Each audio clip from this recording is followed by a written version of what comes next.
dos profesores invitados que nos van a hablar de temas que son curiosamente cercanos y a veces no lo sabemos, ¿no? En primer lugar, don Renato Saavedra, que es profesor de la Universidad de Concepción, nos va a dar una breve charla. Podemos escuchar la luz, un tema bastante interesante. Y en segundo lugar, un investigador de la Comisión Chilena de Energía Nuclear nos va a dar otra charla. Lo vamos a presentar cuando lo están entrevistando ahora, así que cuando entre y le corresponda exponer. Así que, en virtud del tiempo, vamos a invitar a don Renato, si es tan amable, y agradecer la gentileza que tiene de compartir con nosotros. Gracias. Buenos días. Bueno, primero dar los agradecimientos a la Universidad Austral, a Osvaldo, que es mi motivo, sobre todo la tesis de Osvaldo acá, por la oportunidad, por la confianza en realidad. Y lo que le contaba un poco a Enrique, estar acá es casi como venir a jugar la primera edición. Desde que trabajo en fotoacústica siempre supe que este instituto, que es un instituto relevante para la acústica, trabajaban con temas de acústica, entonces yo en algún momento tengo que llegar allá y mostrar lo que estoy haciendo por si les interesa. Estuve acá hace como 2 años, no, unos 5 años con el Universo de la Luz y dimos una charla que tiene los mismos fundamentos de esta. Pero sí que si hay estudiantes y profesores presentes, sí podemos escuchar la luz, que es algo muy pelacable para los que trabajan en acústica, pero sí van a ver y estoy seguro que van a encontrar un montón de cosas que son muy familiares para ustedes. Bueno, todo esto parte porque existen modelos de comunicación inalámbrica, que para muchos es muy habitual en estos momentos. Pero esto tiene una historia un poco más larga. La historia parte de teléfonos que eran aparatos muy grandes. Ayer vimos uno ahí en Chenago, casi tomamos fotos, hasta esta comunicación en dispositivos muy pequeños. Entonces esta comunicación ha sido una evolución de comunicación alámbrica a comunicación inalámbrica. Sin embargo, la historia no es tan así. Bueno, esta es la primera llamada que hace Alexander Graham Bell en 1876. Nosotros estábamos ahí iniciando la guerra del Pacífico en Estados Unidos. En Chicago estaban haciendo llamadas telefónicas, las primeras llamadas telefónicas. Pero nuevamente hay causas ocultas que desconozco, pero la comunicación inalámbrica data de 1880. Alexander Graham Bell, en paralelo al desarrollo del teléfono que ustedes conocen, desarrolló un fotófono. Está patentado también en la misma fecha, que era un dispositivo que permitía comunicaciones a distancia.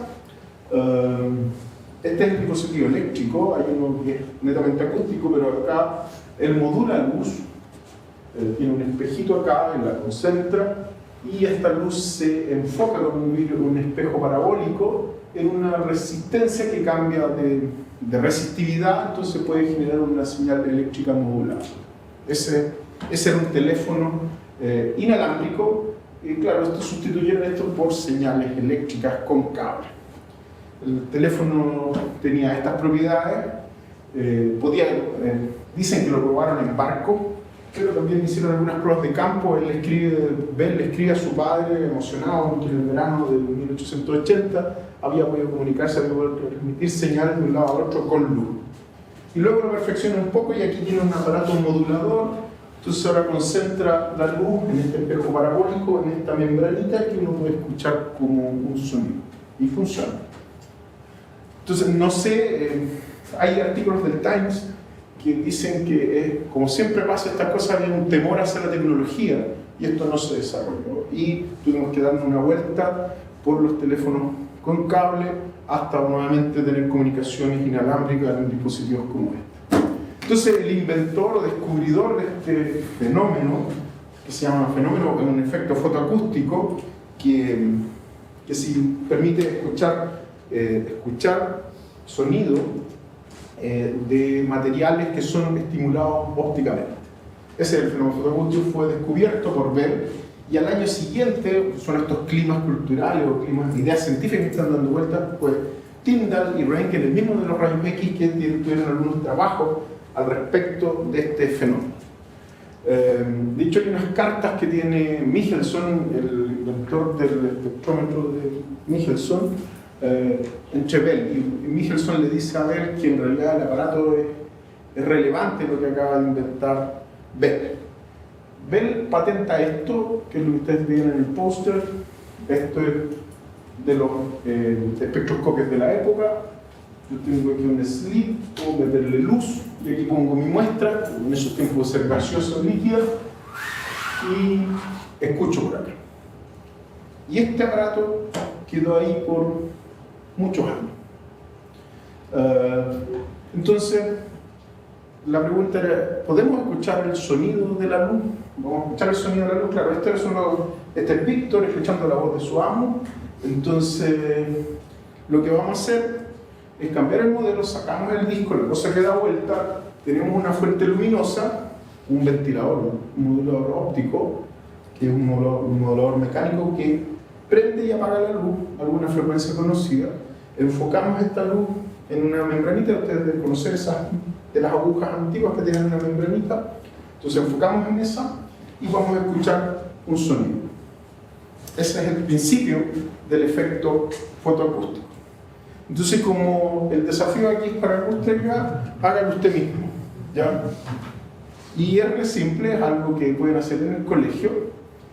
Tener un frasco con un carbón de hollín, un grafito, pintura de grafito, un micrófono, el que ustedes quieran. No metan esos Bruegel porque no, ya, pero tomen esos de 5, de 1000 pesos, los ponen ahí, sellan y acercan la luz.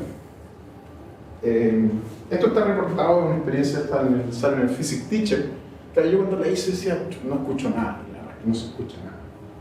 Ya, o sea, hacia el aire no se escucha nada, y no se escucha nada. Entonces ahí uno le tiene que hacer el upgrade tecnológico y hace un experimento que ya no lo puede hacer en el colegio, aunque igual lo puede hacer en el colegio o en una universidad. Es que le pone aquí un espectrógrafo de Fourier, ponen estos que hacen transformadas de Fourier online y va teniendo las transformadas. Entonces en el espectro de Fourier aparecen dos picos que no se asocian a alguna frecuencia que uno pueda escuchar, así a simple vista o simple oído. Entonces tenemos 100 Hz y esto 200 Hz. ¿Por qué 100 Hz? Si estamos enchufados a 50 Hz, que sería que la lámpara hace el flickering, entonces uno tiene que pensar un poquito y el paso siguiente. Supuestamente la lámpara es así un flickering sutil. Entonces tenemos 50 Hz. Y si tenemos la potencia, que es el cuadrado del voltaje, o sea, la lámpara está prendida aquí y aquí. Entonces está prendida acá, acá. Acá tenemos 50 Hz, pero como está prendida acá, duplicamos la potencia y la tenemos a 100 Hz. Entonces lo que estamos haciendo acá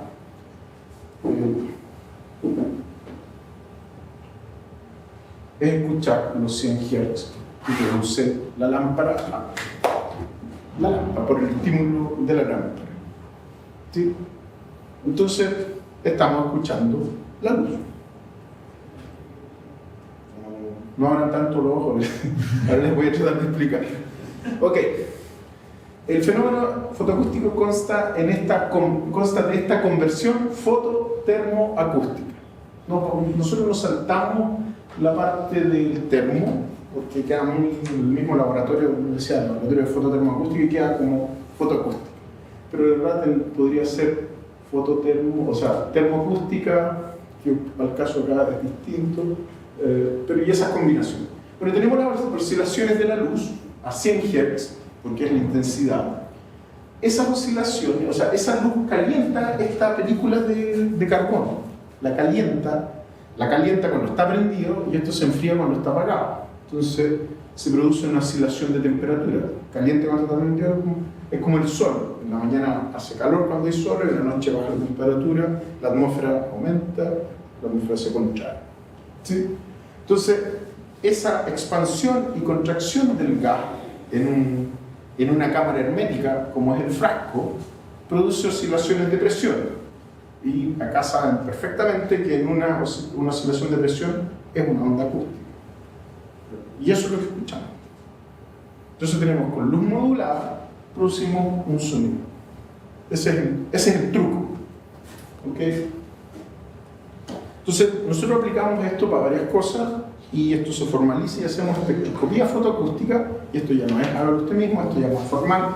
Entonces uno tiene luz modulada, uno tiene una fuente de luz, esto es una muestra y es estimulada con luz, y para ordenar las cosas la hace con una fuente, con un modulador. Puede ser un modulador mecánico, un chopper, o puede ser un modulador electroacústico, o ahora uno ya modela directamente el LED o el láser, lo prende y lo apaga, ya no tiene que ser un dispositivo mecánico. Produce una absorción óptica en el material. La absorción óptica va a depender del tipo de material y de la luz que estemos empleando. Entonces excita un tipo de transición, y cuando vuelve esto, puede volver rápidamente en términos de vías de fluorescencia, se llama, o en vías que son no radiativas. Esas vías no radiativas se transfieren como calor al medio. Entonces el medio se excita, aumenta su temperatura. Entonces si yo estoy en un ambiente, o sea, todos los materiales van a producir una expansión, ¿ya? Una expansión térmica. Cuando está prendido se expande, cuando está apagado no se contrae. O van a producir una alteración del medio, puede ser un cambio de densidad, puedo cambiar el índice de refracción, puedo cambiar la conductividad térmica, electrónica, puedo cambiar varias cosas con este ciclo. En el caso de la acústica, de la fotoacústica, voy a tener esta expansión térmica dentro de una cámara, entonces crece, disminuye. Entonces antes voy a producir estas ondas térmicas que viajan por el material y que después se van a difundir al medio y van a producir esta generación de ondas de presión. Ahora, puedo escoger una que es la detección acústica, que es con micrófono o con piezoeléctrico. Yo no la hago con piezoeléctrico, ahora está muy de moda hacerla con piezoeléctrico, es la tendencia a hacer tomografía y se detecta con piezoeléctrico estas ondas de presión, no ondas de temperatura. Si yo me fuera un paso atrás, podría tener detectores piroeléctricos y detectar los frentes de temperatura que se producen por esta absorción óptica. También se puede hacer. Entonces, esos son métodos fototérmicos. Entonces, puedo detectar, como en un espejismo, los cambios de índice de refracción, y eso se llama efecto de Mirage, porque se calienta la superficie que se está estimulando. Entonces, yo paso un láser, una cosa óptica, un estímulo óptico, ese va a cambiar ese índice de refracción y va a cambiar su dirección. Y puedo medir ese cambio, ¿no? Y esos son métodos fototérmicos. Y uno de esos métodos fototérmicos es la fotoacústica, que es lo que les estoy contando hoy. Dentro de la técnica fotoacústica hay varios procesos. Nosotros trabajamos con excitación modulada. Puede trabajarse con una excitación pulsada, con un láser como el que tiene Gonzalo, que son de disparo continuo. Estos son láser continuos, no sin disparo, que uno tiene que ponerle un dispositivo mecánico para que el ventilador que los prende y los apague. Y tengo una generación indirecta, que es lo que le contaba, uno calienta la superficie y tiene esta cámara hermética, que es donde se produce la onda de presión. Podría tener una generación directa cuando tengo gases. Podría generar en un gas, podría generar esta señal de fotoacústica directamente. Nosotros no hemos hecho gases en Chile, pero podríamos hacer algo que queremos hacer dentro de los próximos 5 años. Nosotros estamos en esta variante. ¿Okay? Y con Gonzalo, un poco las ideas que teníamos que explorar con Osvaldo, era trabajar con los láseres de allá y hacer generación directa en sólido, con el neodimio YAC y cosas así. Entonces, la realización de este concepto es: tenemos una fuente de luz, un modulador mecánico, una muestra en la cual le ponemos una cámara hermética, esto calienta, por difusión produce estas ondas térmicas que producen estas ondas acústicas acá, y que yo escucho con un micrófono de 500 pesos, un micrófono de 1500, de $3. Este es un sistema ya más en serio. Tengo un modulador, un chopper que puedo mandar. Tengo un lock-in, y en esta parte que está en este cuadradito es lo que trabaja Osvaldo, es la virtualización de esta parte. Este es un amplificador lock-in. Osvaldo va a explicar los detalles de un lock-in, pero es un amplificador de alta ganancia en una frecuencia fija. Tiene ganancias de sobre 100 a la frecuencia que yo ponga acá. Entonces, como el micrófono, ustedes saben, está escuchando todo, me interesa escuchar las señales que se producen a la frecuencia de modulación.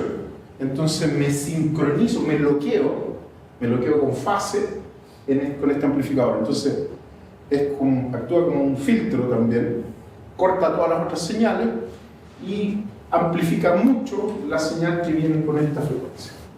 Bueno, Osvaldo propuso un sistema integrado de esto por las cosas que sabe acá y lo que va a hablar en su tesis enseguida. Entonces este es un modelo para aplicar el concepto de un modelo experimental para aplicar el concepto de efecto fotoacústico. Esta es una de nuestras cámaras. Esto es un trozo de aluminio, el cual nosotros lo perforamos. Entonces cuesta encontrar, en la universidad cuesta encontrar buenos mecánicos. Tenemos una cámara fotoacústica, un canal que une al micrófono. Entonces, uno tiene que diseñar esta cámara para, si yo no quiero amplificación resonante, no quiero resonancia dentro de esta cámara. Como son tan chicas y el aire tiene longitudes de difusión térmica un poco grandes, o sea, no tengo problemas con resonancia. Si yo cambiara mi frecuencia, sí voy a producir resonancias del gas acá, y eso puede ser un problema en algunos casos, o una ventaja en el caso de los gases, que yo me aferro a la amplificación resonante para lograr una mejor señal de analitos de baja concentración. Nosotros ocupamos esto. Primero teníamos un Radio Shack ya no lo hacía más, y compramos ahora unos de 2 pines, y también una vez el desconocimiento del novato compramos un Rubel y lo pusimos y un postdoc lo pegó. Y ahí está, y no lo podemos sacar, entonces pero está muy bueno. Creemos que no fue una buena inversión hacer eso, podemos resolver el mismo problema, pero sí, sí funcionan muy bien. Les voy a explicar, se los voy a contar al tiro. Tenemos un problema con respuesta de frecuencia. La otra alternativa, esto de acá es una cámara, esta es lo que llamamos cámara cerrada, que fue la primera celda fotoacústica que se hace. Las puede cambiar de acuerdo al problema, pero uno siempre tiene como sus regalonas que están calibradas y en las que terminan ocupando muchas generaciones de estudiantes. La idea es que cada estudiante se pudiera hacer y hacer, porque uno ya las calibra para la aplicación particular. Pero la solución es esta, que se llama celda abierta, donde ocupamos como cámara acústica el mismo micrófono. Entonces tapamos, acá se pone la muestra, y el espacio que está entre el espacio que forma el electreto ya nos sirve como cámara acústica, y si la tapamos, vibra el aire y queda ahí atrapado. ¿Okay? Y uno lo puede poner, aquí hay que enfocar en la mesa óptica, este es el microfonito, entonces uno tapa acá, que son los experimentos que hizo Osvaldo con este no es el tuyo, este es de la Francia, siempre igual. ¿Ok?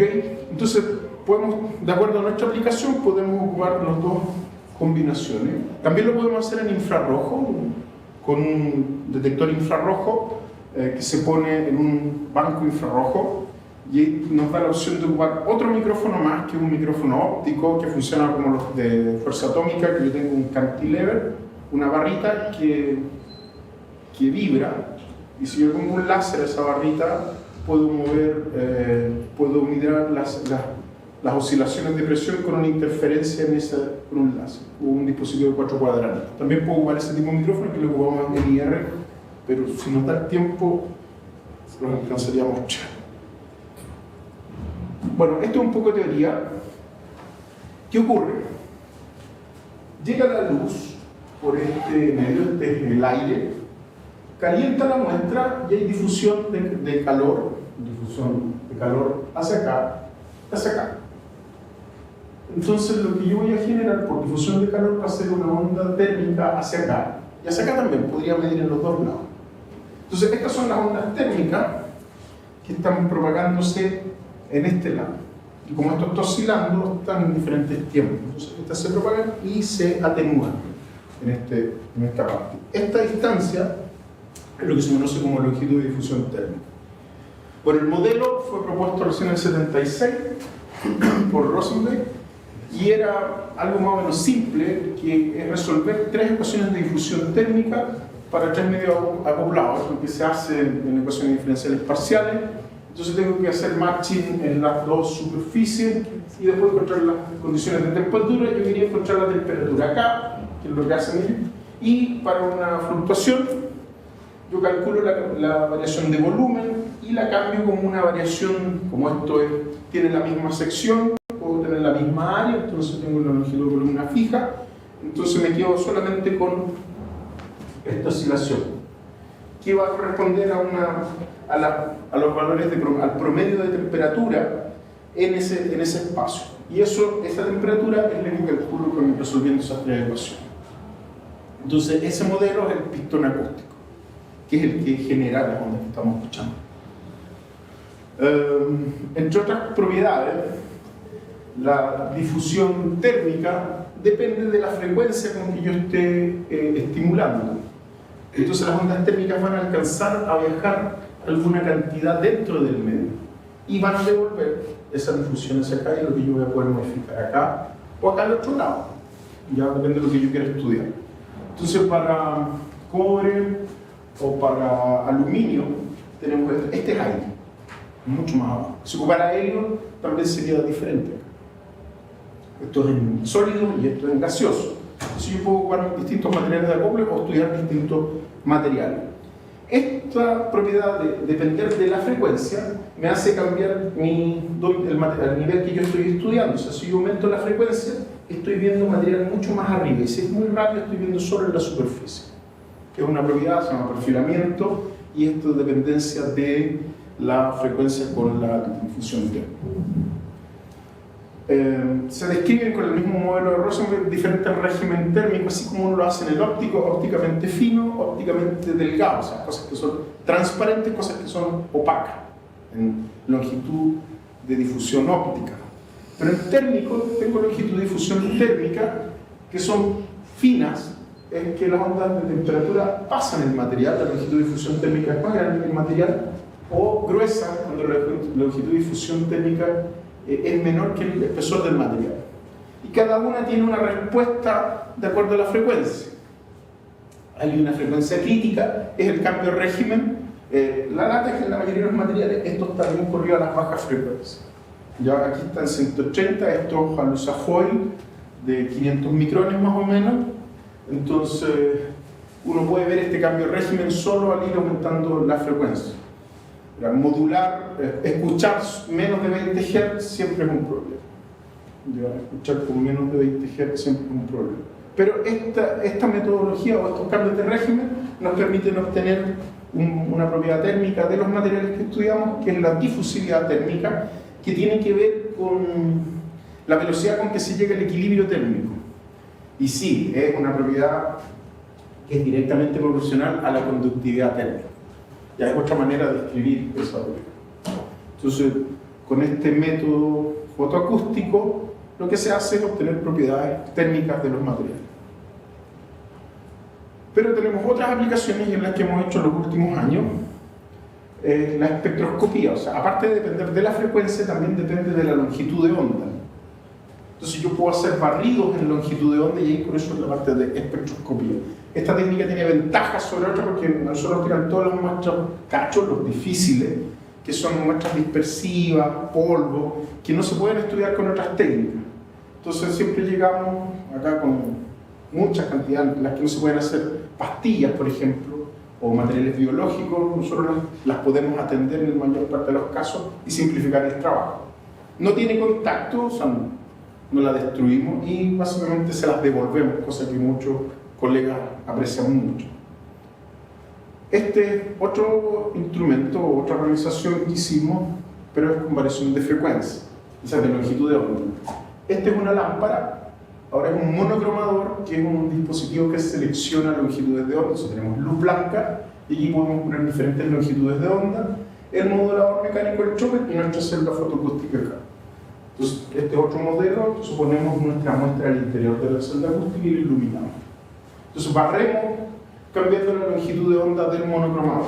Esta era con 250 watts y este es un modelo que tenemos hace 2 años que es con 1000 watts. La de arriba es una lámpara de filamento, entonces tiene un espectro bien limpio.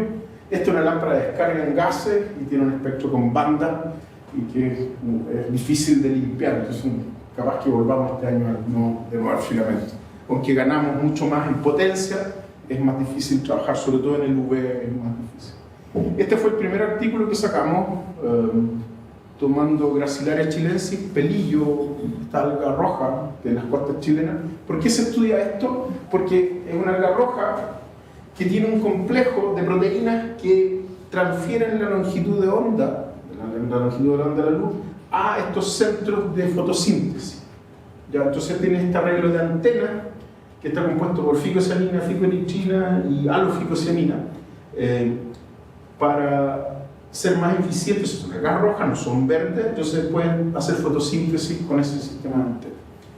Entonces los chicos de bioquímica estaban estudiando un experimento de condicionamiento en base a iluminación. Entonces iluminaban esta alga con diferentes colores. Entonces había diferentes expresiones de proteínas. Entonces lo que significa sacar los ficobilisomas, donde está esto, y separar proteínas. Es un trabajo de 15 días o un mes. Entonces Max Figueroa, amigo Gonzalo, navegante también, dijo, oye, ¿por qué no las ponemos acá? Entonces llegaron con estas algas y las pusimos. Este fue el primer experto que tuve. Entonces dijimos, ya chiquillos, extraigamos los ficobilisomas y también pongamos. Pusimos los ficobilisomas y después pusimos ficocianina.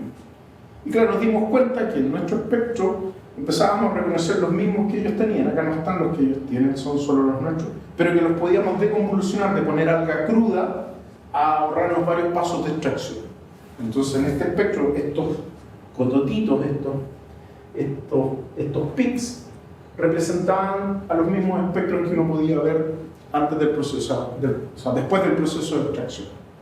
Entonces, como, bueno, esto fue lo primero que hicimos nosotros, pero esto se puede hacer comúnmente, otros grupos lo hacen, pero lo podíamos hacer nosotros, lo que nos puso muy contentos. Aplicando la misma metodología, dijimos, ok, ocupemos esto para detectar cosas. Entonces, unos colegas de química decían complejos, son metal unido a un ligando, una estructura cromófora, y que cambia de color en base a la presencia, en este caso de paladio, cambia de color y nos da un espectro más o menos característico que iba a modificar su altura, eso es el visible, de acuerdo a la concentración. Uno lo puede hacer por fotometría, es muy fácil, sí, pero cuando queremos ver bajas concentraciones, los espectrofotómetros no resuelven y hay mucho ruido. Pero acá no teníamos ese problema, entonces podíamos bajar nuestros límites de detección a 13 microgramos litro, que esto es un ppb, entonces no teníamos problema. Bajamos nuestros límites de detección de paladio en esta aplicación en fotometría, y estaban llegando a 100 microgramos, o podemos llegar a 10, lo bajamos en 1 o 2 órdenes de magnitud. Entonces replicamos lo mismo con otros complejos metálicos, para este paladio, este cobalto ferrocina y este plomo TAC. Entonces replicamos, hacíamos nuestro espectro en fase sólida, no tenemos que hacer una solución. Lo que tiene algunas ventajas porque uno puede hacer mediciones de estos metales in situ, o sea, tomar muestras de agua, pero no llevar el agua, sino llevarse la resina en el laboratorio. Y la resina se seca súper fácil en nuestro filtro, nosotros la podemos meter en nuestro espectro. De aplicaciones de fotoacústica, preparando esta charla, encontré esto, que les puede interesar. No sé, ustedes me dirán si la revista es relevante, la Acoustic Science and Technology japonés. Esto no lo hago yo, lo encontré preparando esto. Estos japoneses tienen una lámpara muy intensa e iluminan un trozo de carbón. Pero la modulación está dada con una fuente sinusoidal, puede ser un tono, en un tono, pero está modulada la luz en un tono. O puedo meter una canción, de hecho en el paper meten una canción, y escuchan con un sonómetro, escuchan lo que emite el carbón. Ahora, la discusión de ellos es que era porque andan buscando fuentes de sonido puntuales, y es lo que se está investigando ahora en tomografía fotoacústica. Cuando yo ilumino con láser, estoy haciendo cosas, necesito reconstruir la fuente, pero a partir de puras fuentes puntuales. Es un problema matemático que se está trabajando en tomografía fotoacústica. Entonces la motivación de este artículo era eso. Ustedes me dirán, yo no soy parte, pero estaba publicado en un journal de acústica, y que era realmente un experimento de fotoacústica al aire. Es el único trabajo que encontré de ellos porque el otro era una presentación en conferencia, de hecho era la misma foto. Bueno, en el hágalo usted mismo, podemos hacer un upgrade de esto. Entonces le vamos a poner un tubito a la cosa para escucharlo. Entonces ustedes conocen mejor que yo esto de los resonadores de Helmholtz. ¿Ya? Entonces vamos a calcular el largo del tubito que hay que poner acá para tener un sonido que no pueda escuchar. Claro, entonces hay una amplificación acá de unos 10 decibeles que uno ya empieza a escuchar el tono. ¿Okay? Bueno, esta idea, desafortunadamente no es única y ya la gente empieza a hacer cosas, inspiró a un grupo en Bélgica. Nosotros estamos metidos dentro del centro, nosotros hacemos cosas, hacemos productos también y hacemos mucha diseminación, cosas para museos.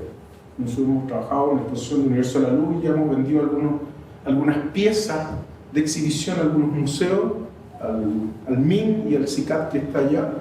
Entonces siempre andamos buscando cosas, pero tomamos la idea de los belgas y ellos hicieron un fotófono. Entonces esto suena. Entonces tomo con luz, pongo una corneta, mi sonador, y lo escucho. Entonces tengo 3 cornetas, y por eso que estamos interesados, estamos trabajando en replicar esto, en esta exhibición donde yo puedo escuchar directamente la luz. Entonces con un fenómeno que parte en 1880, puedo tener todas estas aplicaciones científicas, y también puedo tener un aparato sonoro estimulado con luz. Claro, hay que hacer todos los cálculos. Aquí ya no lo está haciendo con la luz solar, lo estoy haciendo con un láser, con unos LED, y tengo que calcular estas estructuras resonantes, que ustedes tienen mucha experiencia en esto. Y los agradecimientos, este es nuestro centro. Nosotros somos el Centro de Óptica y Fotónica, somos un programa de financiamiento basal de CONICYT. Estamos en Concepción, en la Universidad de Concepción. Gracias por la invitación, espero haberlos motivado con esta breve charla. O sea, hay muchas cosas técnicas, desafortunadamente no tenemos mucho tiempo para conversar, pero espero volver en alguna instancia allá a trabajar, o que algunos de ustedes, de los chicos, se motiven en varios problemas con los que hacemos nosotros. Estoy seguro que muchos ya tienen algunas inquietudes de fenómenos que seguramente ustedes ven y que podemos replicar acá. Okay. Si no tienen otra pregunta, o tienen algunas preguntas, eso sería mi presentación breve por hoy. Gracias.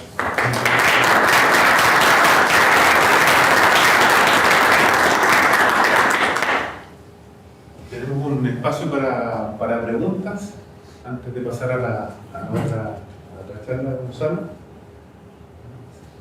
También lo podemos hacer al final, pero para no perder el hilo de la conversación, si alguien tiene alguna consulta. Yo tengo una consulta quizás un poco general que a lo mejor nos ayude. Tú trabajas en un centro que está asociado a la Universidad de Concepción. Si nos pudieras comentar un poco, bueno, es un tema muy atractivo lo que tú acabas de presentar. ¿Cuánta gente trabaja en el centro? ¿Cómo se organiza? Y cuando tú comentas de que es posible generar alguna instancia de colaboración, por ejemplo, que algún estudiante de pregrado o posgrado pudiera hacer algo, ¿cómo se inserta? ¿Hay grupos de estudiantes de pregrado que trabajan ahí, de posgrado? Claro, es un centro de investigación. El centro es un centro de óptica cuántica y comunicación, y tiene la parte de ingeniería que es fotónica. Somos 150 personas desde un grupo de investigadores que son 5 líneas, que somos un panel. Estoy en la parte de caracterización no destructiva de materiales, hay otros que son de instrumentación óptica, está óptica cuántica y comunicaciones, está fotónica y hay de óptica no lineal en Santiago. Somos 5 divisiones y cada una tiene 1 o 3, 4 laboratorios asociados, en el cual hay algunos postdoctorados por laboratorio, estudiantes de doctorado, de magíster y de pregrado. Bueno, todos los profesores de la Universidad de Concepción, que somos de diferentes lados, somos investigadores asociados del centro. Dentro de la misma, solo que produce algunas dificultades en las membresías, Yo soy un profesor del departamento de física, que estoy adscrito al centro de óptica y fotónica. Mi oficina está en el departamento de física. Ahora estamos peleando por un edificio para ubicar a todo el centro. Un centro autónomo de profesores de la universidad. Respecto de la posibilidad de intercambio de estudiantes, sí, nosotros podemos ofrecer tesis, un poco en la modalidad de Osvaldo, que hizo Gonzalo en Santiago. Son bienvenidos.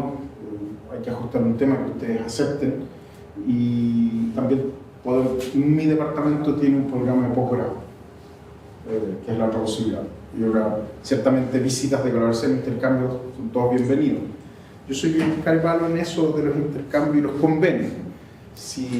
O sea, yo podría llegar ahora y decir, hagamos un convenio y nos sacamos fotos con los rectores y todo eso. Y está lleno de cosas así, altos de papeles de convenios que son de la Yo prefiero cosas como el éxito que hemos tenido con Osvaldo, que parten cositas pequeñas y vamos construyendo sobre eso.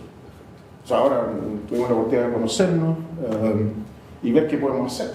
Pero sí, nosotros como institución universitaria y centro de investigación tenemos cabida para alumnos de otros lados. De hecho, hay algunos extranjeros también con nosotros, que están en estadías cortas y estadías largas, de acuerdo al financiamiento. ¿Cuándo tú estuviste con tus 15 días en total, un mes, algo así? He estado varias veces con nosotros. No, pero menos. Pero ¿sí? Siempre visitas así una semana. Claro. Siempre trabajando a distancia. Claro, siempre trabajamos desde Santiago, porque podía hacer las cosas con Gonzalo. Vale. Perdón, tengo una consulta para ustedes, digamos. Perdón. Yo tenía una consulta de tipo técnico. Dentro de cuando uno estudia las propiedades de los materiales absorbentes acústicos, hay un montón de parámetros relacionados con propiedades térmicas, básicamente de los materiales. ¿Ustedes han tenido la posibilidad de probar materiales porosos? Sí, pero a ver, la teoría de difusión incluye el primer término, que sería las propiedades térmicas, difusión térmica, pero uno le puede agregar otros términos que son termoelástico, termodifusivo y combinaciones varias que van complicando la solución. Solo hemos estudiado materiales porosos, sílice poroso. Los materiales porosos, como nos pone el aire al medio, uno no tiene la propiedad térmica efectiva del material porque tiene que de alguna manera descontar el poro. Entonces, pero tiene la propiedad efectiva, no tiene la propiedad del material que constituye. O sea, hay estudios que están con sílice y sílice poroso, sílice compacto y sílice poroso, que cambian y claro, se le atribuye a la cantidad de aire en el interior. Y también uno podría agregar en el modelo, que no me he metido en eso, que si uno aumenta la potencia de la luz, ya no está escuchando, o sea, la membrana o el material empieza a deformarse. Entonces influyen las propiedades elásticas del material, que sumamos que también con los materiales acústicos. Sí, eso hace más difícil el problema. Por eso uno trata de trabajar más abajito o con potencia justa. O sea, si uno aumenta mucho la potencia, nos salimos de régimen y esa curva bonita que uno veía no funciona. Sí. Estaba pensando porque la gran mayoría de los estudios que se hacen para materiales tipo celulares o fibrosos utilizan técnicas ultrasónicas o técnicas indirectas para determinar la longitud térmica y ese tipo de propiedades que tienen que ver con los modelos de predicción de absorción sonora. Claro, o sea, pero acá nosotros estamos estimulando ópticamente el material. Lo que pasa es que al generar la onda térmica, eso se va a mover por un medio no homogéneo que tiene aire y el material sólido. Pero si le agregamos que el material es muy elástico, la onda ya no está solo, la onda acústica ya no está dada por la variación de temperatura, está dada por el movimiento, por la mecánica elástica del material, que hay que incluirla en el modelo.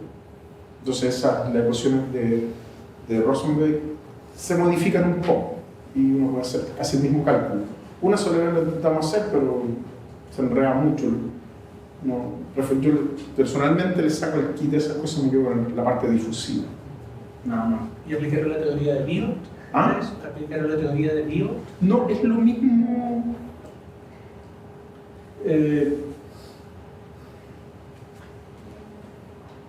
Acá se agrega otro término que no lo tengo en este modelo. ¿Se acuerdan? Otro término. Aquí estamos agregando esta parte difusiva y hay una componente elástico, no me acuerdo en estos momentos, no tengo memoria de ese tipo. Probablemente sí, pero no lo he trabajado. Pero sí hay casos reportados. O sea, yo mostré solamente de que hay difusión térmica, pero el segundo régimen es que la membranita de aluminio empieza a ser así. Y eso también produce onda acústica. Y hay que considerarlo en el mismo régimen. Experimentalmente evitamos llegar a ese régimen. Tengo una consulta, bueno, tengo dos consultas, pero ahora que colocaste esa transparencia, ahí tienes la fórmula de la compresibilidad en fluido, donde la variación de presión y volumen, acá fluctuación de presión, sí. donde ahí tienes el gamma y el P sub 0, que es generalmente la atmosférica, pero sería para los casos adiabáticos. Sí. Y aquí tengo una confusión, pues nosotros en el caso de la transmisión de onda sonora ocupamos el caso adiabático, Sí. pero acá también tienes una perturbación térmica. Y nosotros consideramos caso adiabático y tú consideras el caso adiabático incluso cuando tienes una onda como térmica que está produciendo esa... Pero lo único que sigo de la parte adiabática es decir que este volumen se comporta de esa forma. Entonces lo que estoy considerando es, ok, esto es dinámico, entonces tengo que cambiar la temperatura, o sea, ok, este pedazo va a sufrir variaciones de presión ya producto de este cambio de acá, o sea, sí, no se va a expandir hasta acá, pero sí se va a expandir acá. Claro, esos Sí. cambios rápidos de presión se supone que no van a generar una transmisión un cambio de temperatura en el medio donde se está No. produciendo la compresión y No. donde se está produciendo la En otros reflexión. modelos con otras frecuencias sí, sí Ya. ocurre. Ya. Y hay que considerarlo en el modelo. Claro, y eso es lo que... Sí, no, para esto, que es lo que nosotros ocupamos, no es necesario. Claro, nos pone dificultades porque nos restringimos a los parámetros experimentales. O sea, si yo le aumento mucho la luz, empieza a pasar todo eso que dice. Entonces se empieza a mover todo. Incluso, por ejemplo, cuando te mostraba el micrófono solo, si yo elimino todo el micrófono, estoy teniendo señal que viene de los componentes del micrófono. Entonces hay que iluminar el spot solo de mi muerte. Porque si no estoy excitando todo vibra. Nunca más. Bueno, y lo otro es que, bueno, el título, desde que entré me produjo una confusión. Bueno, nosotros somos acústicos, no sé si a alguien más le llamó la atención, porque para mí escuchar la luz, en el caso del experimento para usted mismo que tienen ustedes ahí, tú tienes una luz, una ampolleta, una luz incandescente, no sé cuál, que son ondas electromagnéticas. Las ondas electromagnéticas tienen una frecuencia, son ondas. Lo que nosotros estamos escuchando realmente ahí o el título para mí debería haber sido podemos generar sonido con luz, porque yo no estoy escuchando la luz ahí. Para empezar, la luz, una ampolleta como esta tiene una frecuencia electromagnética altísima y tú estás emitiendo ondas, hablaste de 100 Hz, que es prácticamente la oscilación o la modulación de la luz lo que estamos escuchando, no la luz en sí, que la modulación en sí, me estás hablando de 50 Hz que se prende y se apaga en un segundo 50 veces, si la rectifica son 100 veces, por lo tanto, y esos 100 Hz no tienen absolutamente nada que ver con la luz emitida por No, pero es toda la la luz. frecuencia de la luz. No, sí. Eso, no te digo, es como a mí como acústico me genera confusión. No, si la idea es esa. No, claro, lo que pasa es que yo no estoy escuchando la luz, para nada. No estás escuchando la longitud de onda de la luz ni la frecuencia de la luz, estás escuchando el estímulo de la luz. Claro, lo que pasa es que generalmente uno cuando piensa en esa forma es como que uno va, ¿qué es lo que pensé yo? A un transductor que sea capaz de transformar la onda electromagnética que genera la sensación lumínica y que se transporte al área. Pero eso es lo que hace la espectroscopía. Cuando lo hago en espectroscopía. Yo te lo estoy diciendo por el título, que No. me generó esa duda. No, por supuesto. Bueno, es la idea de tener la provocación. Ahora, si no cumple la expectativa. No, está bien. Qué bueno que lo hagas porque no, o sea, en general lo promovemos siempre así, porque Claro, el pero- sonido de la luz. Claro. Sí, técnicamente tienes razón en el que no es la misma frecuencia de la luz. Es totalmente. No, es otra estoy cosa. escuchando la luz. Porque no tengo, si yo no tengo luz, no escucho nada. Sí, pero la pregunta sería, como tú estás calentando prácticamente un material y ese material está generando expansiones, compresiones que generan una onda, yo podría hacer el mismo experimento con otro material y con ondas que no se vean electromagnéticas, que estén fuera del rango de la luz. Por lo tanto, ya estaría generando sonido, según el título que tienes tú, con ondas electromagnéticas y no con luz. ¿Sí? Ya. Con mecánicas también lo voy a hacer. Dice. Claro, yo estoy generando. Con trigo eso puede ser. Estoy generando un fenómeno a partir de la luz que genera sonido. Por eso pregunto. Afirmación. Vale. Yo mi duda era que, no quiero extenderme por Gonzalo, pero sí, no sé, en algunas cosas probablemente de esto ustedes tienen temas parecidos. No sé si la parte de acústica, no sé cómo, creo que tienen más del 70% de las cosas como va a ser estos experimentos. No sé si tengan alguna vinculación con origen de muestra, cosas que me sirven materiales aislantes. ¿Qué le faltaría para hacer cosas como esta? Si es que les interesa. O sea, hay mucho que hacer, es muy interesante. Porque tienen harto avanzado en la parte de acústica. Bueno, yo creo que hay que pensar qué cosas podemos hacer en conjunto también y colaborar. Renato, muchas gracias por la cooperación de Plaza.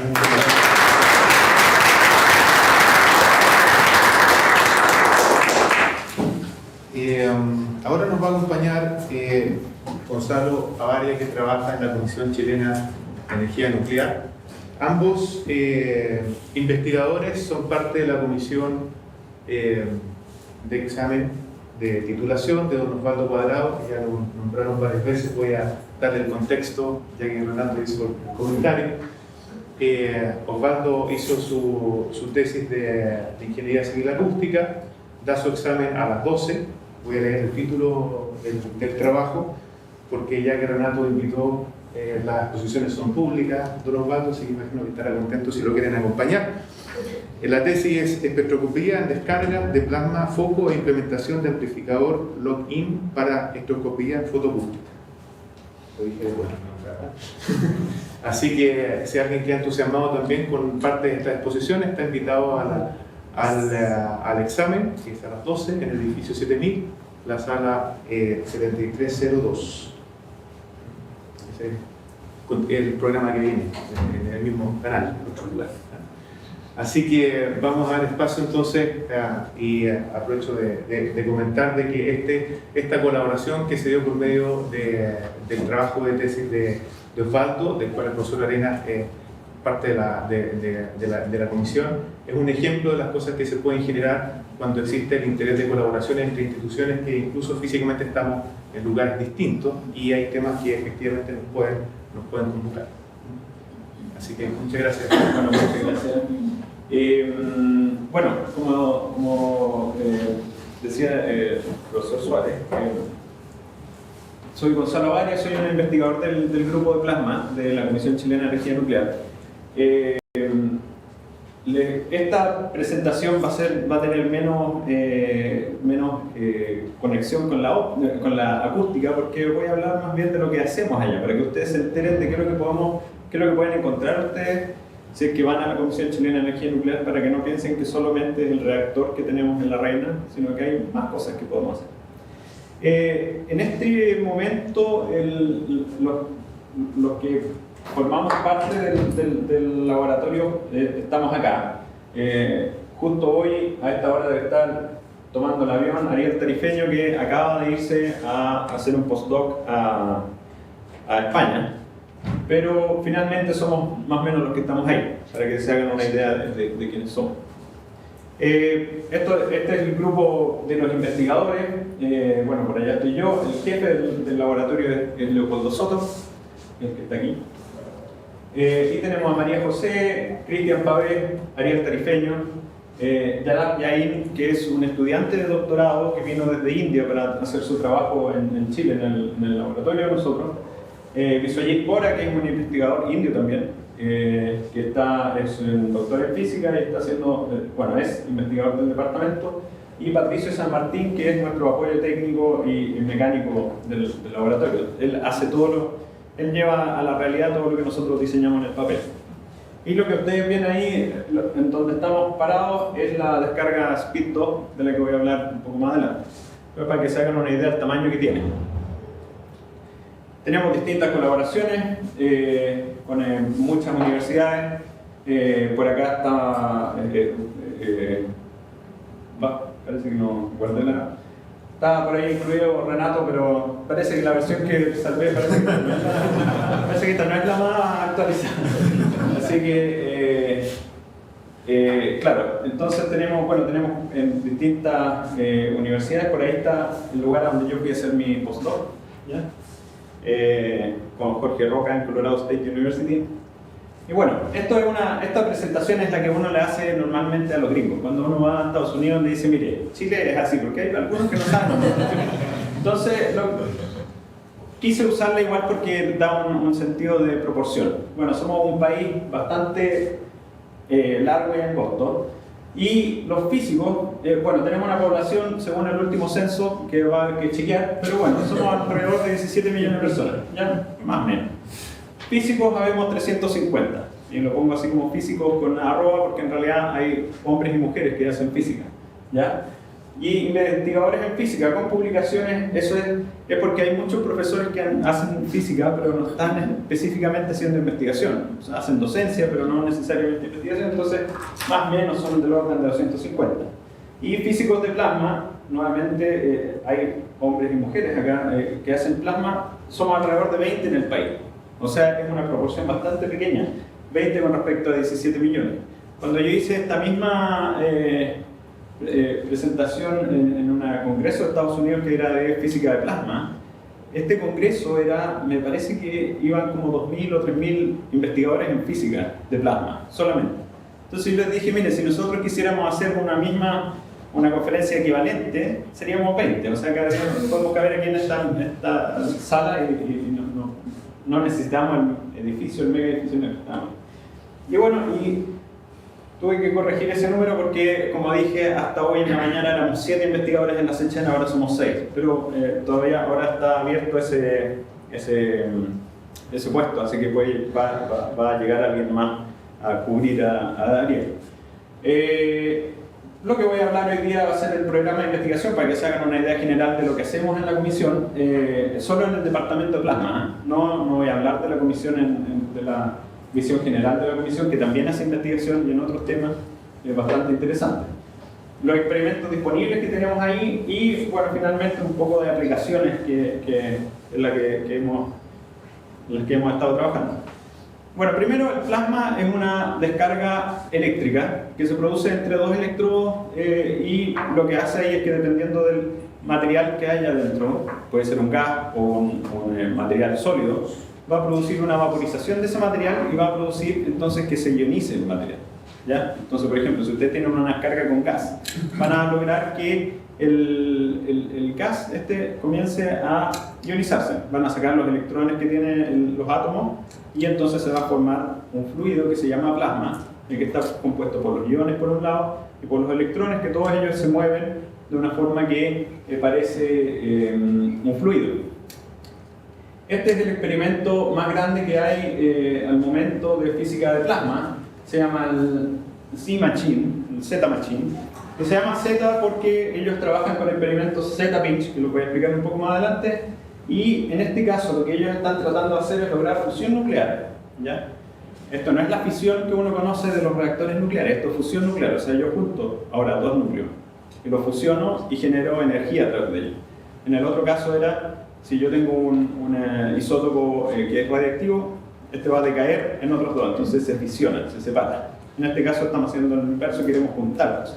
Entonces, al hacer eso, lo que hacen ellos es tomar los dos electrodos que les decía yo, que son estos que están acá, y todo eso que se ve aquí, que esto es la foto, si yo quisiera ver realmente todos los alambres que hay ahí, tendría que ponerla bien grande, porque aquí deben haber del orden de 200 alambres, por ahí se alcanzan a ver así. Son alambres muy finitos, en los que ellos les hacen pasar una corriente del orden de los 20 megaamperes. 20 megaamperes son 20 millones de amperes. O sea, uno se muere con que le pasen 70 miliamperes por el corazón, ¿ya? O sea, aquí uno si llegara a poner los dedos aquí cuando esto está funcionando, o sea, yo creo que es una forma bastante interesante, yo creo, de volverse ceniza, así de hacer una cremación. porque es bastante corriente, ¿ya? Entonces tenemos una corriente que es bastante alta, entonces lo que hace es que vaporiza estos alambres y por fuerzas electromagnéticas que se producen por el paso de la corriente, esto se comprime. Cuando se comprime ese material, el plasma genera condiciones que son de alta densidad y alta temperatura. Entonces lo que ellos hicieron fue, bueno, tenemos condiciones de alta densidad y alta temperatura que van a ser óptimas para poder generar fusión nuclear. Entonces lo que ellos hacen es poner una pelotita ahí, que es una pelotita de deuterio, el deuterio es un isótopo del hidrógeno que tiene un neutrón. Tenemos el hidrógeno y el deuterio tiene un neutrón extra. Y que lo que pasa es que cuando uno lo calienta, ese deuterio genera reacciones de fusión nuclear. Lo que es muy interesante porque después de eso, de que uno está generando estos neutrones, ya ahí puede tener un reactor nuclear de la forma en que tenemos los de fisión, en que los neutrones calientan el agua y después ese agua caliente que entonces genera vapor que mueve turbina y podemos generar energía eléctrica. La gracia de esto es que en el instante en que ustedes apagan esta descarga, esa generación de neutrones para, lo que es mucho más seguro en el caso de tener un reactor de fisión, ¿ya? Entonces, lo que ellos logran en esta descarga Z-Machine es una densidad de energía, tienen energía de unos 10 elevado a 12 joules por metro cúbico, ¿ya? O sea, tienen una gran cantidad de energía en un pequeño volumen. O sea, digamos, tienen una cantidad de energía bastante grande. Entonces, eso equivale a tener 1 joule de energía en un volumen que es submilimétrico. En este caso, los arreglos de alambre deben ser como 2 centímetros o algo así. Y lo que también equivale a tener 0,1 joule en una esfera de 60 micrómetros de diámetro. O sea, uno puede ir haciendo unos factores de escala, escalamiento hacia abajo. Entonces, lo que nosotros dijimos en el grupo fue, mira, en realidad nunca vamos a poder llegar a tener un Z-Machine. Z-Machine cuesta millones de dólares, tiene grupos de no sé cuántos físicos serán unos 200 físicos trabajando ahí. El país no tiene la capacidad de hacer eso, pero sí tenemos la capacidad de ir para el otro lado, hacer entonces los mismos experimentos de fusión nuclear, pero en escala pequeña. Y eso es algo que ha permitido que el grupo de física de plasma de la comisión sea reconocido internacionalmente porque ha logrado eso, ha demostrado que experimentos de fusión nuclear pueden ser logrados con energía pequeña, dispositivos pequeños. Eso quiero que lo dejen ahí como dicen los gringos, en el back burner, ¿ya? Para que después lo tomemos y veamos qué pasa con aquello. Entonces, la investigación ¿ya? Que hacemos en la SECHEN, bueno, tenemos física de plasma que está relacionada entonces con la fusión termonuclear, ¿ya? Los Z-Pinchic lo voy a explicar un poco más adelante. Estabilidades, el estudio de los plasmafocos, trabajamos con puras descargas de plasmafocos que también los van a ver, y miniaturización de los dispositivos. Entonces estamos bastante interesados en aquello. Y bueno, estas partes son las más importantes que han pasado ahora, son los efectos de la radiación pulsada en materiales, que les voy a mostrar. ¿Por qué podemos nosotros, un país pequeño con dispositivos pequeños, ser importantes en proyectos internacionales? Y los efectos de la radiación pulsada en objetos biológicos, que eso es bastante interesante porque asimismo como uno tiene que buscar conexiones con otros grupos, aquí encontramos conexiones con grupos de biología. Somos físicos, yo cuando estaba en el colegio yo dije nunca voy a estudiar biología porque yo no sirvo para eso. Y yo le digo a mis alumnos, ¿sabes qué más? Nunca digas nunca, porque siempre en la vida te encuentras de alguna forma, y sí, estamos trabajando entonces con biólogos. Y con lenguaje que yo nunca escuché en mi vida, pero bueno, es interesante porque uno cambia entonces la perspectiva. Bueno, entonces esto es solamente para que se den una idea de la escala. Ustedes ya vieron cómo éramos nosotros parados arriba del SPEED, ¿ya? El SPEED 2 es una descarga bastante grande. Después tenemos dispositivos más pequeños, que es una descarga del PF2KJ, que tiene, en este caso, los nombres significan 2 kJ de energía almacenada, que también le llamamos Sputnik, que de ahí lo van a ver porque se llama así. El PF400J, el 50J, el 2J, que es un dispositivo bastante pequeño y bastante interesante, y este que se llama el nanofoco, que es incluso más pequeño y se comporta como una descarga plasmafoco por estos factores de escala en los que hemos ido no sé si pioneros, pero que es el hilito que hemos estado tirando para hacer la investigación. Ya, y bueno, los diagnósticos principales que tenemos, bueno, son señales eléctricas, formas de caracterización de plasma bastante rápidos, espectroscopia visible, ultravioleta y de rayos X, que es lo que hago yo, y que fue la conexión que tenía Osvaldo para poder después hacer espectroscopía fotoacústica, porque tenemos que tener el instrumento espectroscópico para poder hacer la espectroscopía. Y bueno, caracterización de materiales, lo que les decía yo recientemente. Entonces, ¿qué es lo que es un descarga plasma foco? Yo les decía que tienen que tener dos electrodos para que se forme esa corriente, ¿cierto? Y además de eso le agregamos un aislante, porque si pusiéramos estos dos electrodos aquí no veríamos nada. Entonces lo que hacemos es evacuar la cámara que contiene todo esto y la llenamos con un gas. En este caso puede ser hidrógeno, puede ser deuterio. ¿Ya? Entonces lo que sucede aquí es que cuando uno cierra el circuito, uno tiene aquí, bueno, tiene una resistencia, una inductancia, ¿cierto?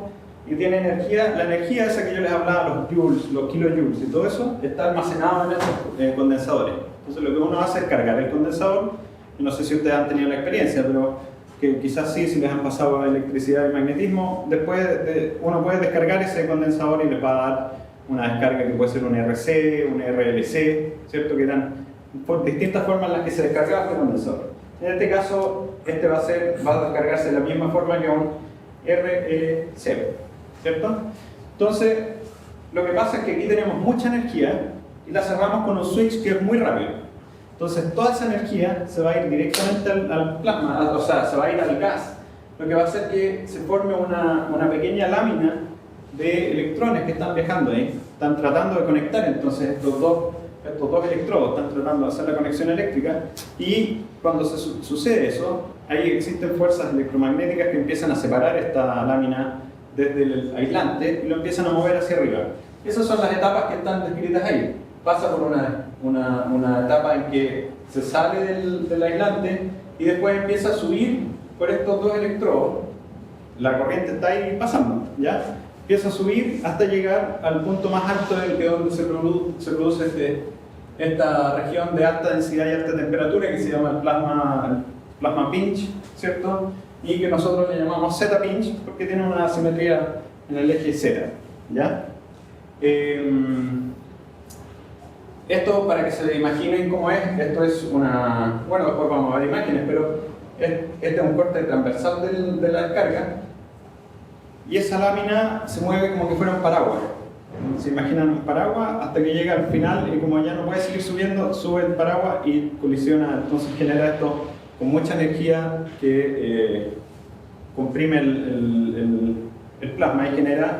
Entonces es en ese lugar en que se generan los neutrones, rayos X, electrones y iones, ¿ya?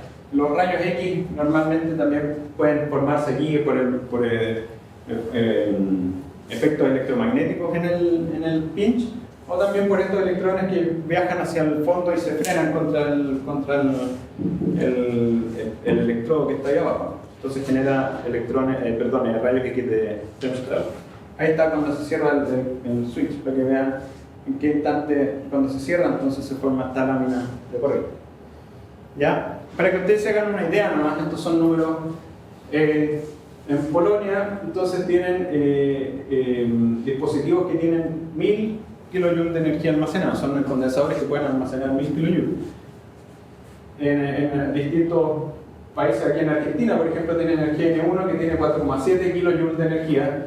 En Asia tienen dispositivos bastante más pequeños, pero si ustedes se dan cuenta son todos por sobre el kilojoule de energía. Entonces ahí es donde estamos nosotros, nuestra meta entonces es realizar estos dispositivos a bajas energías, a menores energías almacenadas de menores que 1 kilojoule, ¿ya? Y bueno, como dice ahí la receta, entonces encontrar esos factores que escalan. Ya vimos que si yo tengo energía en metros cúbicos, puedo ir escalando hacia energía más pequeña. Este sería el resumen de todas las descargas que tenemos a nosotros de bajas energías. Este de aquí es el PF400J, que fue donde trabajó Osvaldo. ¿Y qué es lo que les decía yo? Aquí está entonces el electrodo central, el aislante, que es esa cosita blanca que se ve ahí. y tienen las otras barras de retorno que son esos electrodos entre los que se forma la descarga, ¿ya? Este es el PF 50 Joule, si se dan cuenta es un poco más pequeño que el otro, y aquí está el PF 2J.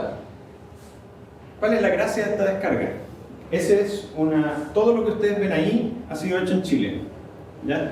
Ya no es necesario, para estas descargas, estas que están aquí, el PF400, nosotros necesitamos utilizar condensadores que son comerciales. Uno los compra en Estados Unidos, les hacen firmar permisos, les hacen asegurar que uno no se los va a ir a vender a los iraníes, porque les preocupa eso. Y hasta cuando uno pasa todos esos permisos, entonces puede comprar esos condensadores, pero son comerciales. La gracia de esto es que fue todo diseñado y construido en Chile, ¿ya? Esta es completamente portátil. El Leopoldo los ha llevado a Italia a cursos de física de plasma en su maleta de mano. Él siempre cuenta la historia. En ninguna parte de Europa le preguntaron qué es lo que llevaba adentro, porque todo esto son materiales inertes, lo que les decía yo.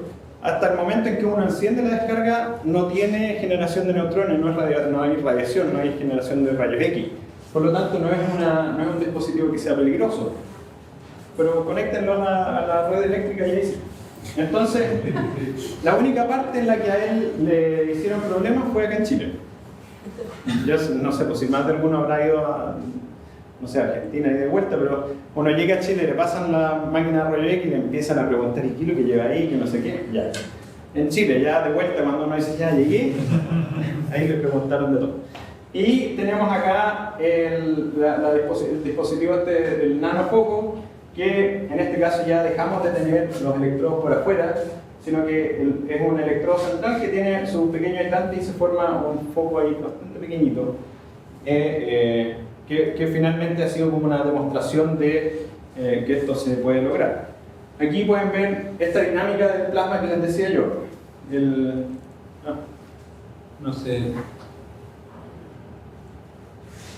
Entonces tenemos en una parte, la primera parte, la formación de la lámina, y después ustedes se ven ahí, se ve cómo va subiendo esa lámina digamos, colisiona, ¿cierto? Esa parte que colisiona y después sigue subiendo. Y aquí cosas importantes, entonces lo que uno veía ahí, que era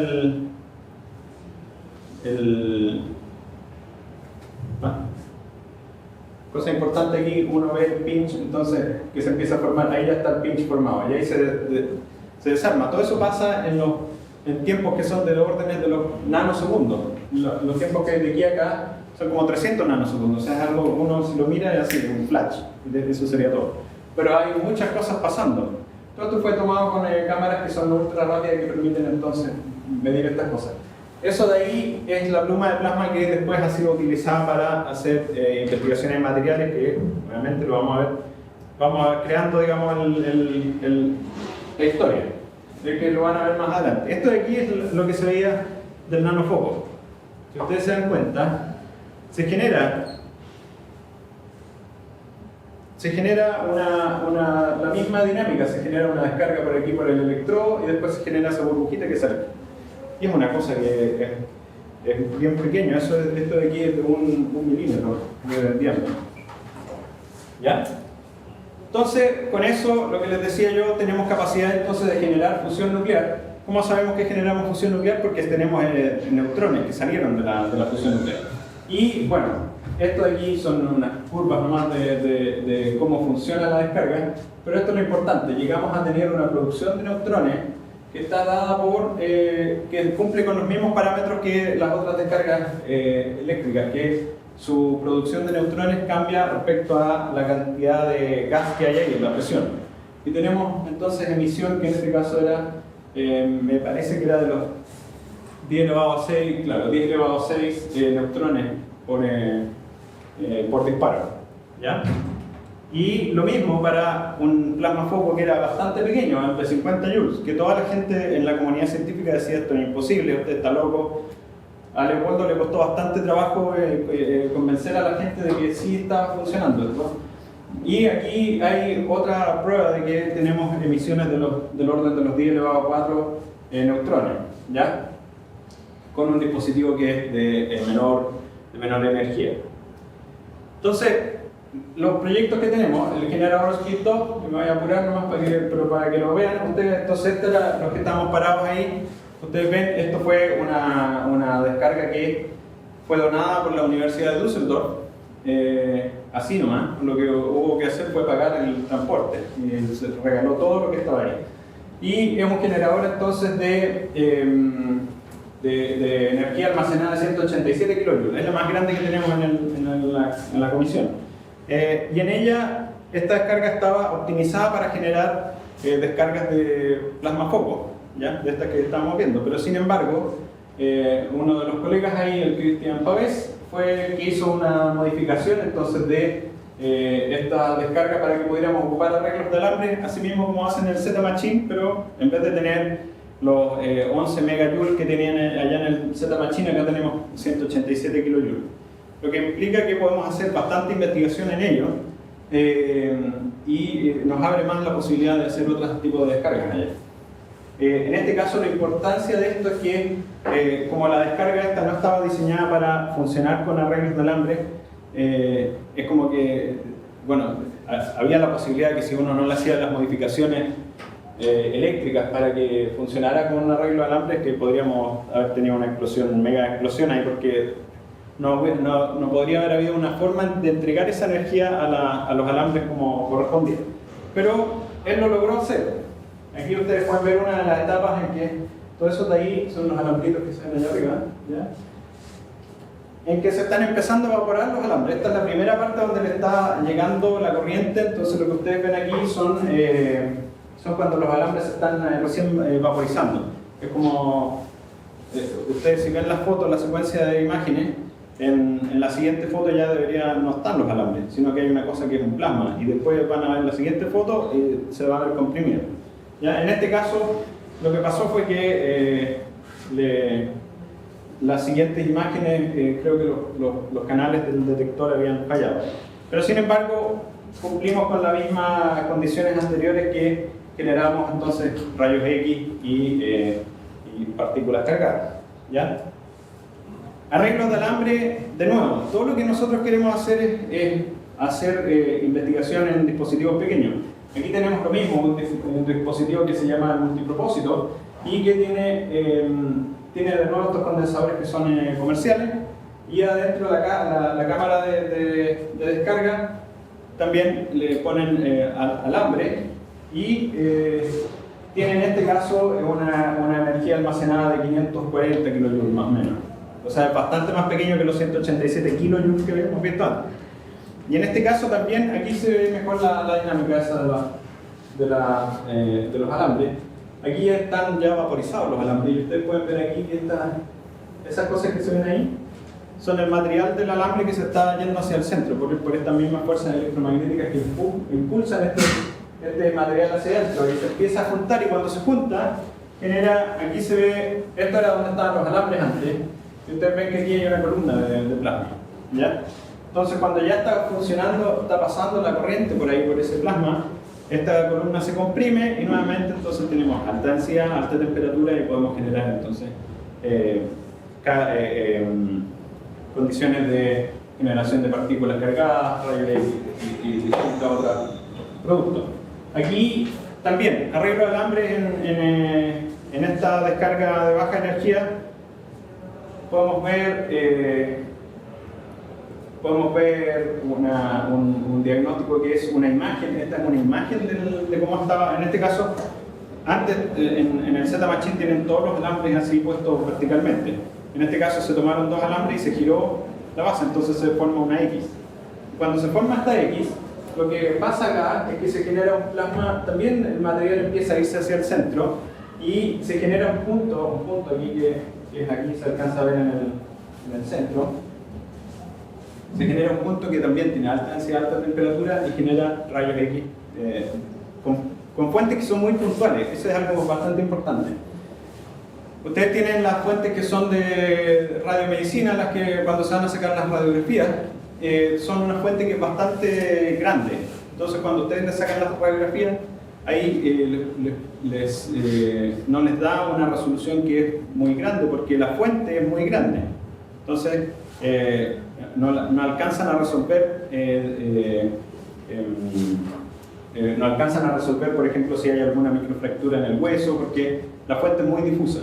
En este caso, como tenemos fuentes que son muy puntuales, muy pequeñas, que pueden alcanzar los 70 micrones, o sea, es una cosa muy pequeña, ustedes tienen unas resoluciones de radiografías que son muy buenas. Pueden entonces resolver características de los objetos que no se pueden hacer con otra fuente. Aquí pasamos a otra parte de lo que hemos estado haciendo, que es en este caso los efectos de pulso de fusión en materiales para reactores de fusión nuclear. Que esto era lo que les decía yo. Acá en Chile estamos entonces haciendo algo que puede ayudar a los reactores de fusión que están como el Z-Machine o otros reactores que están en Europa también. Entonces acá tenemos el plasma foco el PF400, y en donde lo que se hizo fue que esa burbujita de plasma que ustedes veían, que les mostraba yo en la imagen, que después de que salía el pinch y después salía una cosa que era como una burbuja de plasma que se iba para arriba, esa burbuja de plasma uno la hace interactuar con blancos de titanio, ¿ya? Y ese titanio es el que estos son unos blancos que vienen desde un proyecto ITER, que es el reactor de fusión nuclear en Europa. Y lo que ellos quieren saber es cómo ese plasma va a interactuar con el material para poder entonces, antes de que suceda las reacciones de fusión nuclear en estos dispositivos más grandes, cómo es que ellos, qué es lo que van a encontrar cuando este plasma se encuentre con ese material. Entonces aquí se ve que esta descarga pequeña logra modificar la referencia. Se ve aquí como un titanio bien plano, pero algo se ve que se generó aquí. Esto es a simple vista, esto es una foto directamente del material, que algo le pasó. Pero cuando uno se va a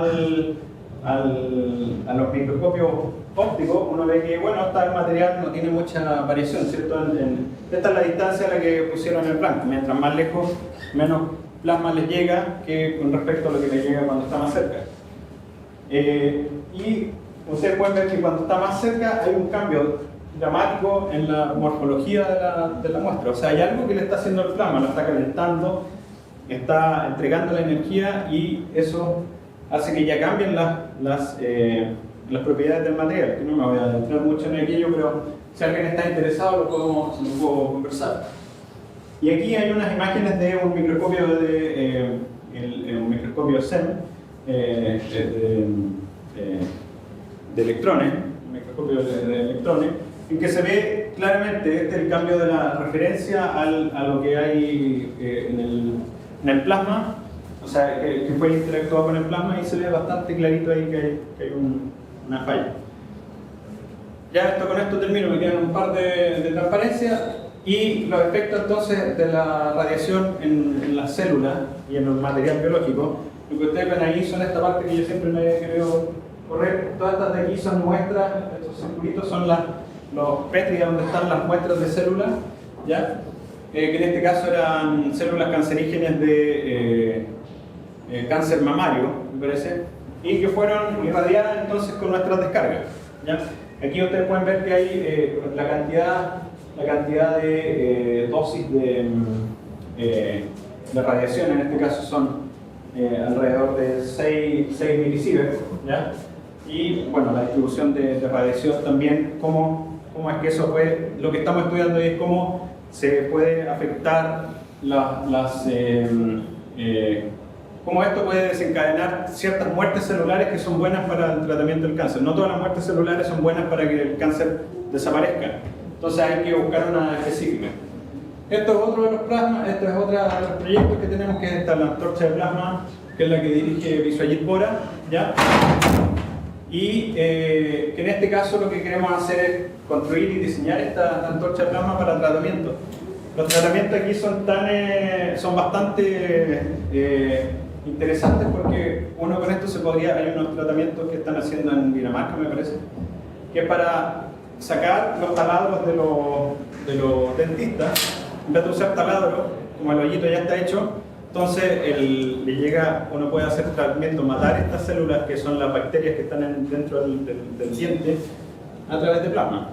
¿Cómo funciona? Les puedo explicar después si hay alguien interesado. Y esto finalmente, la espectroscopía, que es lo que hago yo, que no voy a alcanzar a hablar nada, pero si están interesados en ver qué es lo que se hizo, vayan a la charla a la defensa de la tesis para que hagan más presión, para que donde él va a presentar qué es lo que sucedió aquí con esta descarga. Aplicaciones, lo que les decía yo, pueden tener bastante detalle porque la fuente es muy pequeña. Aquí si se dan cuenta, bueno, aquí no se nota mucho, pero esta era una lagartija. Si uno ve la imagen real, puede notar que hay mucha definición de la lagartija. Y esto es otra cosa, una aplicación es ese dispositivo que les decía yo, el PF2J. La gracia que tiene es que va a poder ser usado como genera neutrones.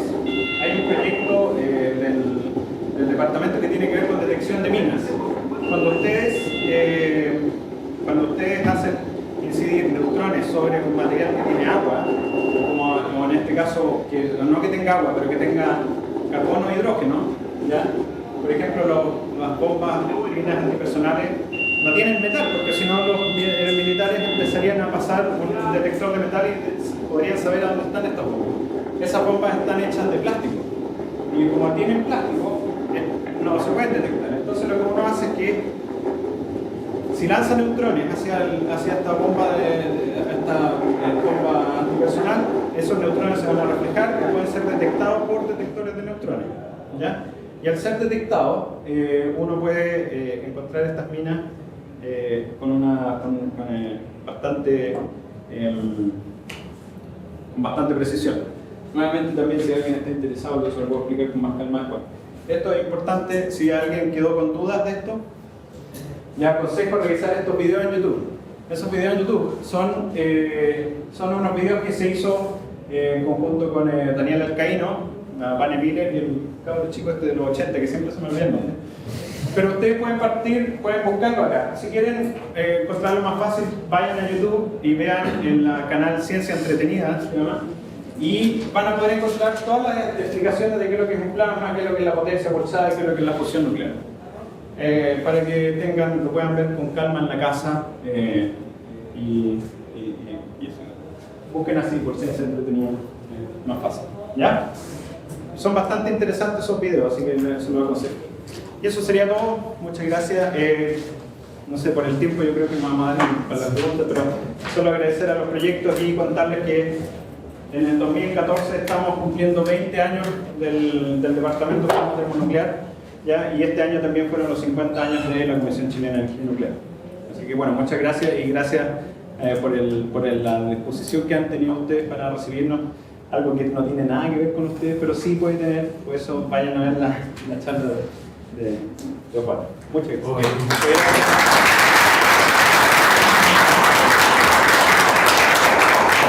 En virtud del tiempo vamos a tener que dejar las preguntas para después, ¿cierto? Y estamos todos invitados al examen de Osvaldo. Muchas gracias por la asistencia y muchas gracias a Renato de Gonzalo por la gentileza de compartir con nosotros las cosas que están haciendo muy interesantes. Gracias.